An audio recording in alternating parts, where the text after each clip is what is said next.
नानि नोंनि मुङा मा? बेजल ब्रह्म। नैबे Ntpc आवहाय मा फोरोंथाय होनाय जादों नोंसोरखौ? गेलेनाय, मेथाइ खननाय, मोसानाय, कम्पिउटार, ब्याम खालामनाय, ताइक्वान्ड' बेयाव गासिखौबो फोरोंदों। बेसे गोबाव जाखो नोंसोरो बेयाव? जों बाहाय जुलाइनि 3 तारिखआव फैदों। बबेनि नोङो? बर' साखाथि। मा रोंखो नोङो बेयाव फोरोंथाय लानानै?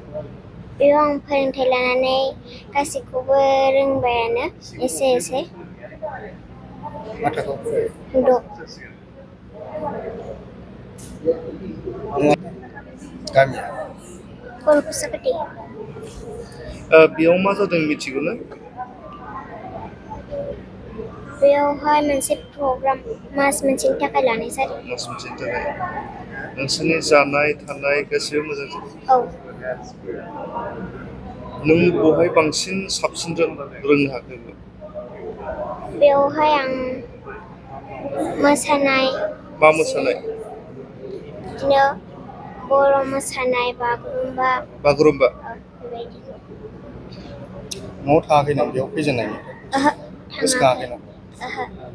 मा बाबामोना नायफैया? नायफैदों। नोंजों लोगोसे सोर दङ आरो? आंजों लोगोसे न'आव? बेयावहाय फोरोंगिरि आरो जोंखौ नायग्रा आरो आंनि लोगोफोर दं। माबायदि मोनदों नों फैनानै? मोजां मोनदों। मा स्कुलाव फरायो नोङो? दैमु एम इ स्कुल।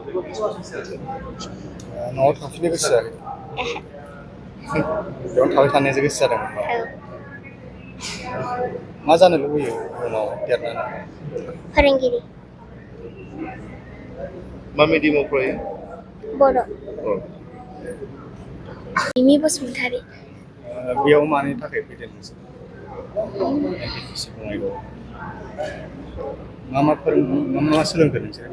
मोसानाय, ओमफ्राय लेखा फोरोंनाय, ओमफ्राय मेथाइ खननाय, ब्याम खालामनाय, ताइक्वान्ड' गेलेनाय फोरोंदों। माबायदि सोलोंनो हाखो? मोजाङैनो सोलोंनो हादों। बेसे गोबाव जाखो? गोबाव जाबाय। मा थाखोआव फरायो? आं थाखो 2 आव फरायो। सालाकाथि एम इ स्कुल। मोजां मोनदों। मायाव बांसिन सोलोंदों? बेयावदि मोसानाय लादों? मोसानाया? मा मोसानाय? बागुरुम्बा मोसानाया। मोजां मोनदों मोसानानै? औ। सिगाङाव रोङामोन? रोङो। आं सिगांनिफ्रायनो सोलोंबोबाय थायोमोन। इयुनाव मा जानो गोसो? Air hostess. Air hostess.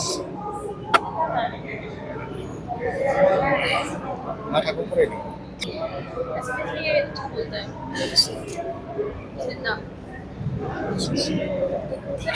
Snigdha राय। ক'ত পঢ়াইছে? জৰেগাৰ পৰা। কি শিকালে ইয়াত? ইয়াত ব্যায়াম আৰু পঢ়া শুনা, খেলা ধূলা, নাচ গান, য়োগা বহুত শিকাইছে। কোনটো বেছি ভাল পাইছো? কোনটো বেছি ভাল পাইছো? য়োগা। কিমান দিন হ'ল ইয়াত থাকাটো? ইয়াতে এমাহ মান হ'ল। ঘৰত যাব মন হোৱা নাই? হোৱা নাই। কিমান ক্লাছত পঢ়িছে? ক্লাছ 6। ভৱিষ্যত কি হ'ব বিচাৰো? মই পুলিচ হ'ব বিচাৰোঁ। পুলিচ।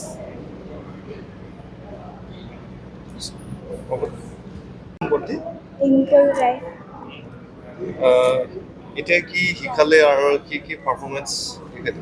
ইয়াত নাচ গান, য়োগা, টাইকোৱাণ্ডো আৰু খেলা ধূলা। ভাল পাইছো। ক'ৰ পৰা আহিছে?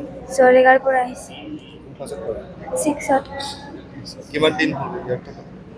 1 মাহ হ'ল।